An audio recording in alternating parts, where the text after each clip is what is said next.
ప్రియమైన ప్రేమ్నగర్లో ఉన్న సహోదరి సహోదరులందరికీ సాయంత్ర కాలంలో మీకు అందరికీ శుభాభివందనాలు తెలియజేస్తున్నాము। प्रेमनगर में हमारे बहुत ही प्रिय भाइयों और बहनों, आप सभी को प्रभु यीशु मसीह के नाम से आपको नमस्कार और धन्यवाद देते हैं। మేము ఈ సాయంత్రము బేతల్ చర్చ్ నుంచి ఈ యొక్క ప్రదేశానికి వచ్చాము। इस शाम के समय हम बेतेल चर्च से इस प्रेमनगर जगह में हम आए हुए हैं। అయితే దేవుని గురించి ఒక శుభవర్తమానం మేము తెలుసుకొని ఇక్కడికి వచ్చాము। और प्रभु यीशु मसीह का शुभ समाचार आपके मध्य में हम बताने के लिए आए हैं। ఈ రోజు చూసుకున్నట్లయితే ఫాదర్స్ డే। देखा जाए तो आज का दिन फादर्स डे है। ఒక తండ్రి కొడుకులకు మధ్య ఉన్న ప్రేమను ఈరోజు ప్రపంచంలో ఉన్న చాలా మంది ఎక్స్ప్రెస్ చేస్తూ ఉన్నారు। आज सारी दुनिया में एक पिता और बेटे के बीच में उनका जो प्रेम, उनका संबंध वे दिखाते हैं। అయితే ఈ ప్రపంచంలో ప్రేమ ఎంతో గొప్పది। और इस संसार में प्रेम सबसे बड़ा है। అయితే బైబిల్ గ్రంథంలో చూసినట్లయితే మన పట్ల దేవుడు కూడా గొప్ప ప్రేమను కలిగి ఉన్నాడు। और यदि बाइबल में हम पढ़े तो परमेश्वर हमारे प्रति कितना ही प्रेम प्रकट किया है। ఈ విధంగా వ్రాయబడింది బైబిల్లో। बाइबल में लिखा गया है, దేవుడు లోకమును ఎంతో ప్రేమించెను కాగా ఆయన తన అద్వితీయ కుమారునిగా పుట్టిన వాని యందు విశ్వాసముంచి ప్రతి వాడును నశింపగా నిత్య జీవం పొందినట్లు ఆయనను అనుగ్రహించెను। परमेश्वर ने जगत से ऐसा प्रेम किया, उन्होंने अपने इकलौता पुत्र दिया ताकि जो कोई उस पर विश्वास करे वो नष्ट न हो परंतु अनंत जीवन पाए। లోకము కుమారుని ద్వారా రక్షణ పొందుటకే గాని లోకమునకు తీర్పు తీర్చుటకు దేవుడు ఆయనను లోకంలోనికి తీసుకొని రాలేదు। क्योंकि उन्होंने पुत्र को इसलिए भेजा क्योंकि दंड देने के लिए नहीं, या हमें ताड़ना देने के लिए, हमारा उद्धार करने के लिए अपने पुत्र को भेजा। ఇక్కడ మనం చూసినట్లయితే ప్రధానంగా ప్రేమ అనేది ఎంత ప్రాముఖ్యమైన విషయం మనం తెలుసుకోవచ్చు। क्योंकि प्रेम जो कितना बड़ा है करके हम उसे देख सकते हैं। ప్రేమించడం అనేది ఇతరుల గురించి మనం చింత కలిగి ఉండడం, వారి గురించి ఇతరుల గురించి ఆలోచించడం అనేది మానవునికి ఉన్న గుణాలన్నింటిలో కూడా చాలా గొప్పదైన గుణము। क्योंकि प्रेम कहने पर अपने पड़ोसी, अपने लोगों के प्रति चिंता करना या परेशान होना, उससे कहीं बड़ा परमेश्वर यानी हमसे प्रेम रखता है। ఈ లోకంలో చూసినట్లయితే ఒక తల్లి తన బిడ్డను ప్రేమిస్తుంది। संसार में देखते हैं कि माता अपने बेटे से प्रेम रखती है, పిల్లలు కూడా తల్లిదండ్రులను ప్రేమిస్తారు, और बच्चे अपने माता पिता से प्रेम रखते हैं। అయితే అన్నిటికంటే ఈ ప్రపంచంలో ఈ మానవుల్లో ఉన్న అభిప్రాయం ఏంటంటే తల్లి ప్రేమ గొప్పది। क्योंकि सारे दुनिया में एक अभिप्राय है कि माता का प्रेम सबसे बड़ा है। తల్లిని మించిన మహోత్కృతమైన ప్రేమ రూపం మరొకటి ఉన్నదంటే అది కేవలం మనం ఇతరుల గురించి ఇతరులను ప్రేమించడం। क्योंकि माता से कहीं बड़ा जो प्रेम कहने पर अपने दूसरों से प्रेम रखना అని ఒక చరిత్రకారుడు వివరిస్తూ వచ్చినాడు। और एक चरित्रकार इस रीति से उसका विवरण करते हुए आता है। ఒక తల్లి తన కుమారుని ప్రేమిస్తుంది ఎందుకంటే అతనికి ఆమె జన్మనిచ్చింది। क्योंकि एक माँ अपने बेटे से प्रेम रखती है क्योंकि उस माँ ने अपने बेटे को जन्म दिया है। అలాంటి ప్రేమనే మనం ఇతరుల ఎడల మనకు అపరిచితులైన ఎడల చూపిస్తే అది ఇంకా ఎంతో గొప్ప ప్రేమ। और ऐसा ही प्रेम यदि हम अपने पड़ोसी या दूसरों से यदि प्रेम रखते हैं, वो प्रेम भी कितना ही बड़ा है। ఇలాంటి ఎంతో ప్రియమైన అమూల్యమైన ప్రేమను ఇంకొకరి మంచి కోసము స్వచ్ఛందంగా మనం ఇవ్వడంలో తెలుస్తుంది। क्योंकि ऐसे अच्छा प्रेम हम जब अपने पड़ोसी या दूसरे से जब प्रेम रखते हैं तो इस रीति से अपने प्रेम को हम प्रकट करते हैं। ఒక యథార్థమైన సంఘటన ఇప్పుడు నేను మీ మధ్యకు తీసుకొని వస్తాను। एक सच्ची घटना आपके मध्य में मैं रखना चाहता हूँ। ఈ యొక్క యథార్థ ఘటనలో ఒక తండ్రి తన కుమారుని కంటే కూడా ఇతరుల ఎడల తన ప్రేమను విచ్చలవిడిగా వ్యక్తపరిచినాడు। क्योंकि एक पिता दूसरे से कहीं अधिक उन्होंने प्रेम उन्होंने प्रकट किया है।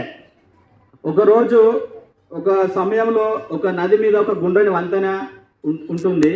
एक नदी के ऊपर एक किनारा है, वहाँ पे ఆ వంతెనకు ఒక ఆపరేటర్ ఉన్నాడు। और उस नदी का एक ऑपरेटर भी है। ఆ నది మీద ఉన్న వంతెన అది రైలు పట్టాలను మోస్తా ఉన్నది। और वो नदी के ऊपर से जो नदी है वो ट्रेन की जो पटरी है उसे उठाती है। అయితే నది మీద నుండి అవతలి వైపు ఉన్న ఒడ్డు నుంచి ఇవతలి వైపు ఒడ్డుకు ఆ ట్రైన్ ప్రయాణం చేయవలసి ఉంటుంది. क्योंकि हर एक ट्रेन उस नदी के ऊपर से और ट्रेन गुजरना पड़ता है।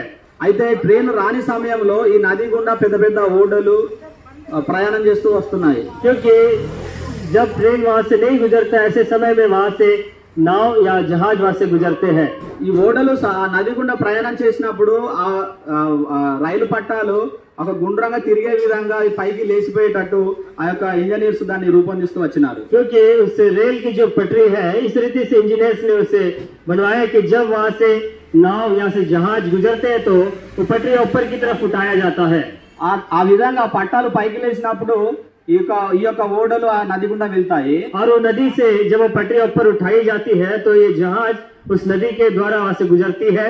అయితే ఒకవేళ ట్రైన్ అవతలి ఒడ్డు నుంచి ఇవతలి వైపు వచ్చినప్పుడు ఈ యొక్క రైలు పట్టాలు మరలా యథావిధిగా ఆ యొక్క నది మీద కూర్చుంటాయి. यदि वहां से ट्रेन गुजरना है तो जिस रीति से पटरियां होनी चाहिए उस रीति से उस नदी के ऊपर पटरियां डाली जाती है। అయితే ఇదంతా సమయానుకూలంగా చేసే ఒక ఆపరేటర్ ఉన్నాడు. क्योंकि ये सभी करने वाला एक काम करने वाला व्यक्ति एक ऑपरेटर वहाँ पे रहता है। ఆ నది పక్కకి ఒక చిన్న రూమ్ లో అతడు ఆపరేట్ చేస్తా ఉంటాడు. और उस नदी के किनारे एक ऑपरेटर एक छोटे से कमरे में एक व्यक्ति रहता है। రైలు వచ్చినప్పుడు ఆ వంతెన కిందికి వస్తుంది. क्योंकि जब ट्रेन वहाँ से गुजरता है वो पटरियां नीचे उतारा जाता है।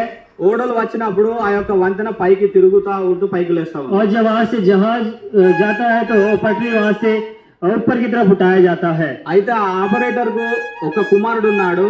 అతనికి ఉన్న ఏకైక కుమారుడు. और उस ऑपरेटर का एक ही एक पुत्र है जो उनका एक ही बेटा। అయితే ఇదంతా ఈ ప్రక్రియ చూడడము ఆ యొక్క చిన్న కుమారునికి ఎంతో సరదా. क्योंकि ये सारी जो देखना किस रीति से उनके पिताजी करते हैं काम एक उन्हें अच्छा लगता है उनके बेटे को। ప్రతిరోజు సాయంత్రకాల సమయంలో అతడు స్కూల్ అయిపోగానే हर दिन शाम के समय उनका स्कूल समाप्त होने के बाद తన తండ్రి వద్దకు వచ్చి ఈ యొక్క జరిగే ప్రక్రియను చూసి చాలా సంతోషించేవాడు. क्योंकि उसके पिता जो काम करते हैं उसे देखकर उनके बेटा बहुत ही खुश होता है। అయితే అదే విధంగా ఒకరోజు అతడు ప్రతిరోజు వచ్చిన మాదిరిగా ఒక రోజు తన తండ్రి వద్దకు వచ్చినాడు. हर दिन उनके पिताजी को काम करते हुए देखता हर दिन इसी प्रकार उनके पास आया। ఆ రోజు రావాల్సిన ట్రైన్స్ అన్ని వెళ్ళిపోయినాయి. क्योंकि जो उस नदी के ऊपर से जो रेलगाड़ी जानी चाहिए वो चले गई। అయితే ఒక ట్రైన్ మాత్రం రావాల్సి ఉన్నది. क्योंकि और एक ट्रेन वहां से गुजरना बाकी है। అయితే ఆ ట్రైన్ రావడం కోసము ఇతను ఆపరేటర్ కిందకి వెళ్ళి ఆ లివర్ ను సెట్ చేయడానికి అక్కడికి వెళ్ళినాడు. क्योंकि और वो ट्रेन वहां से गुजरने के लिए वहां पे जो ऑपरेटर होता है नदी के किनारे के पास और ये व्यक्ति वहां जाकर उसे ऑपरेट करना चाहता है। దానితో ఆ లివర్ తో అది సెట్ చేయగానే ఆ రైలు పట్టాల నదిపై కూర్చున్నాయి. क्योंकि और ऑपरेटर जिस रीति से काम करना चाहिए वैसे करने के बाद वो रेल की पटरी और नदी के ऊपर जैसे थी वैसे बैठ गई। అలా కూర్చున్న పట్టాలను తిరిగి లాక్ చేయాలి. क्योंकि ऐसे जो बैठ गए जो पटरी है उसे लॉक करना पड़ता है। ఒకవేళ లాక్ చేయకపోతే ఆ యొక్క కూర్చున్న పట్టాలు రైలు వచ్చినప్పుడు ఆ యొక్క బరువుకు తట్టుకోలేక కింద కూలిపోతాయి. क्योंकि जब ऐसे इसे लॉक न करने पर जब ट्रेन वहां से गुजरती है वो पटरियां टूट जाती है। అయితే రైలు దూరంగా వస్తుంది. और वो रेलगाड़ी दूर से आती है। వాళ్ళు ఎంతో మంది కూడా ప్రయాణికులు ఉన్నారు. क्योंकि इसमें कई यात्री लोग हैं। అయితే ఇంతలోనే అతడు ఆ రూమ్ లో ఉన్నాడు. తన తండ్రి కోసం వెతుకుంటూ తన కుమారుడు రైలు పట్టాల మీదకి వచ్చినాడు. क्योंकि कमरे में उनका पिताजी वहाँ पे है और बेटा उसे ढूंढ कर आता है। అయితే తన తండ్రి ఆల్మోస్ట్ దాన్ని లాక్ చేసే పనిలో ఉన్నాడు. और उनके पिताजी उस ट्रेन के जो पटरी है उसे लॉक करने के काम में है। ఇంతలో అకస్మాత్తుగా తన కుమారుడు నాన్న ఎక్కడున్నావు నీవు అంటూ పరిగెత్తుకొని వచ్చాడు. और इतने में पिताजी कहाँ है करके वो ढूंढते हुए आता है उनका बेटा। ఆ తండ్రికి చాలా భయం వేసింది. उनके पिता को डर लगा। తన కుమారుడి స్వరం వినగానే తన శరీరంలో రక్తం వేగంగా ప్రవహించడం మొదలుపెట్టింది. क्योंकि अपने बेटे का आवाज सुनकर उनके दिल और अधिक धड़कने लगा। తన కుమారుడు చిన్నవాడు, తనకున్న ఏకైక కుమారుడు. उनका छोटा बेटा है और एक ही लौता बेटा है। రైలు పట్టాల మీదకి వచ్చినాడు. और वो ट्रेन की पटरी के ऊपर आ गया। అయితే తండ్రి దానికి లాక్ చేయబోతా ఉన్నాడు. क्योंकि अभी पिता वो ट्रेन की पटरी को लॉक करने वाला है। తన కుమారుడికి చెప్తున్నాడు, బాబు వెనక్కి పరిగెత్తు. क्योंकि अपने बेटे से कहता है कि तू वापस चला जा। ఆ విధంగా ఇంకోవైపు చూస్తే రైలు చాలా దగ్గరికి రానే వచ్చింది శబ్దం చేసుకుంటూ. क्योंकि दूसरी तरफ देखने पर रेलगाड़ी बहुत जल्द आ रही है, అయితే ఆ చిన్న కుమారుడు ఆ రైలు వంతెన దాటలేకపోయాడు. पर उनका छोटा बेटा वो जो रेल की पटरी जो है उसे पार नहीं कर पाया, అయితే తండ్రి ఎదుట రెండు ఆప్షన్లు ఉన్నాయి. क्योंकि पिता के पास दो वहाँ पे ऑप्शंस है.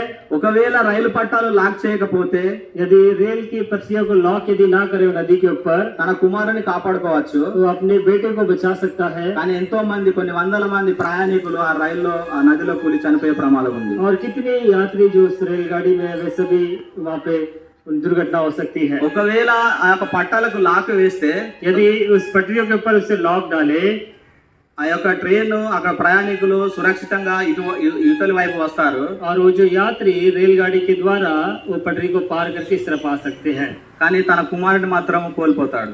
अपने बेटे को वहाँ पे खो बैठता है.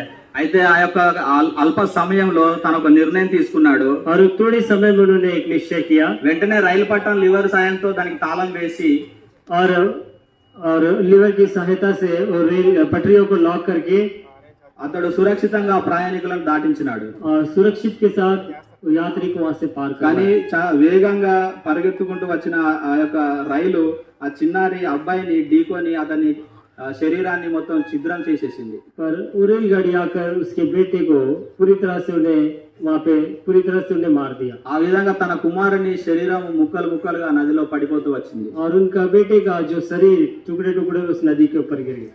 ఆ విధంగా ఎన్నో వందల మంది ప్రాణాలు కాపాడడం కోసమై और कितने हजारों के प्राण बचाने के लिए తన కుమారుడిని కూడా లెక్క చేయకుండా తన కుమారుని కోల్పోయినాడు. इस तरह अपने बेटे के विषय में भी ना सोचते हुए उन्होंने अपने बेटे को वहाँ पे उन्होंने दे दिया. అయితే ఈ యొక్క గొప్ప త్యాగము ఆ ప్రయాణికులకు ఆ ట్రైన్ లో ఉన్న వారికి తెలియదు. पर ये जो बड़ा जो त्याग उन्होंने जो किया है, पर उसमें जो रेलगाड़ी में जो यात्री उन्हें नहीं पता.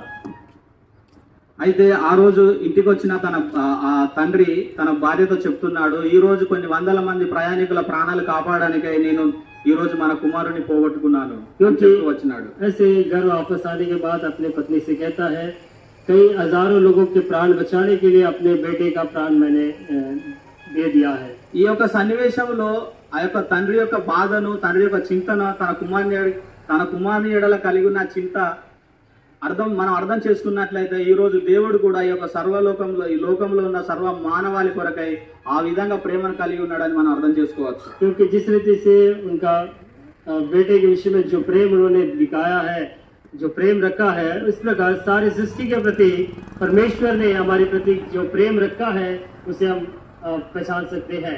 ఈ లోకంలో మనము జన్మ కర్మ పాపలమైన మనము పాపంతో నిండిపోయిన మనందరినీ కూడా రక్షించడానికై తండ్రి అయిన దేవుడు తన ప్రియకుమారుడైన ఏకైక జనతైక పరిశుద్ధ కుమారుణ్ణి ఈ లోకంలోకి నీ కొరకై నా కొరకై ఈ లోకంలో ఉన్న సర్వ మానవాళి కొరకై తన కుమారుణ్ణి అర్పిస్తూ వచ్చినాడు. इस संसार के लोगों को बचाने के लिए, उन्हें पाप से छुटकारा देने के लिए, सारे जगत के लिए उन्होंने अपने पिता ने अपने प्रिय पुत्र एकलौता पुत्र प्रभु यीशु मसीह को इस जगत में उन्होंने दे दिया. అందుకే లేఖనాలు ఈ విధంగా సెలవిస్తున్నాయి, దేవుడు లోకమును ఎంతో ప్రేమించెను, इसीलिए बाइबल कहता है कि परमेश्वर ने जगत से प्रेम किया है. కాగా ఆయన తన అద్వితీయ కుమారునిగా పుట్టిన వాని అందు విశ్వాసం ఉంచి ప్రతి వాడు నశింపక నిత్య జీవం పొందినట్లు ఆయనను మనకు అనుగ్రహించెను. क्योंकि उस एकलौता पुत्र यानी उस पर जो कोई विश्वास करता है वो नष्ट नहीं होता परंतु अनंत जीवन पाता है.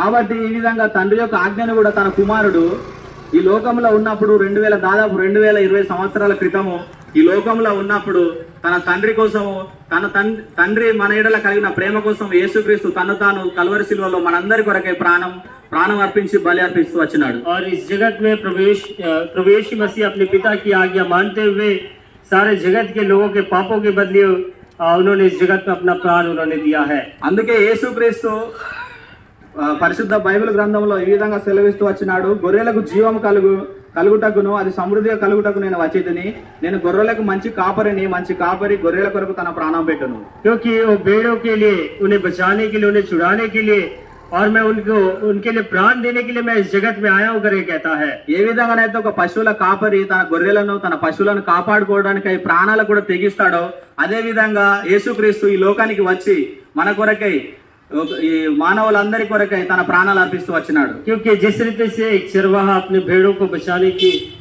बचाता है, उसी प्रकार मनुष्यों को बचाने के लिए एक चरवाहा की नाई प्रभु यीशु मसीह इस जगत में आया। కాబట్టి ఈ యొక్క గొప్ప త్యాగమును యేసుక్రీస్తు చేసిన ఈ యొక్క గొప్ప త్యాగమును మనందరము ఈ రోజు అర్థం చేసుకుంటే దేవుని యొక్క ప్రేమ మన ఎడల ఎంత బలమైనదో అర్థం చేసుకోవచ్చు. क्योंकि इतना बड़ा बलिदान को यदि हम याद करेंगे तो परमेश्वर प्रभु यीशु मसीह का प्रेम को हम जान सकेंगे। కాబట్టి మనకు కలిగిన ఈ యేసుక్రీస్తు ద్వారా మనకు కలిగిన రక్షణ దేవుడిచ్చిన గొప్ప బహుమానం. क्योंकि प्रभु यीशु मसीह के द्वारा जो उद्धार हमें मिलता है एक बहुत बड़ा एक उद्धार है।